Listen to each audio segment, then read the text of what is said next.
I'm back with another cake decorating for you all today. The customer who ordered this cake had a very hard time deciding what she wanted the cake to look like. We went back and forth on cake design for probably over an hour and she could not decide. So eventually what I ended up doing was taking everything she had told me about her daughter and just sketched a design for her, and she loved it, so we just went with that. I went with the two-tone design in 2 different shades of purple, which is her daughter's favorite color. So I covered the entire cake in a very light purple and then added this darker purple border to the bottom. There's not going to be any piping or shell border on the bottom of this cake, so I cleaned off the cake board really well using a plastic scraper and paper towel so I could get a nice crisp edge. I made a silver paint with some edible luster dust mixed with lemon extract and applied that to the top of this purple border using a very thin paintbrush. When painting a cake with an edible luster dust paint, you want it to be a little bit thicker so it doesn't drip down the cake.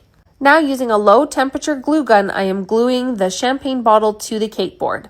This cake was for a 21st birthday, so she wanted to incorporate some alcohol, but with elegance. So we added a champagne bottle and a whole bunch of these little balls to make it look like it's bubbling all over the cake. Normally, if decorating with these foam balls, I would cover them all in chocolate to get the exact color I wanted, plus it has a nicer look.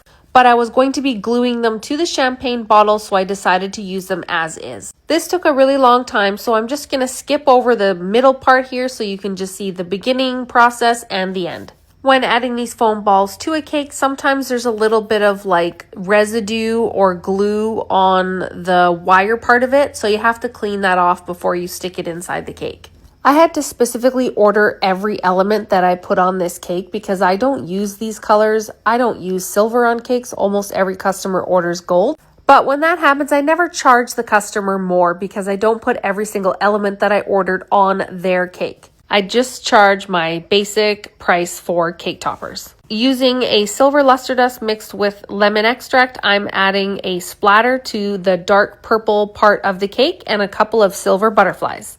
My original design didn't have the butterflies, but I felt like it needed a little something extra. Then the very last detail I'm going to add here is some rhinestones to cover the front of the cake board. This is my absolute favorite stuff. It's a huge sheet of sticky rhinestone paper that you can very easily cut with a razor blade or scissors. And I just cut it to size to fit on the cake board, and it looks so pretty. This product is listed in my Amazon storefront under cake decorating if you're interested. And before you come for me in the comments, yes, I removed the blue. I just did it at the very end. And that's it for the cake, guys. I really hope you love this one. I personally love how this one turned out, and the customer loved it as well. And that's what matters the most. Thanks so much for watching, and I'll see you in the next video. Bye now.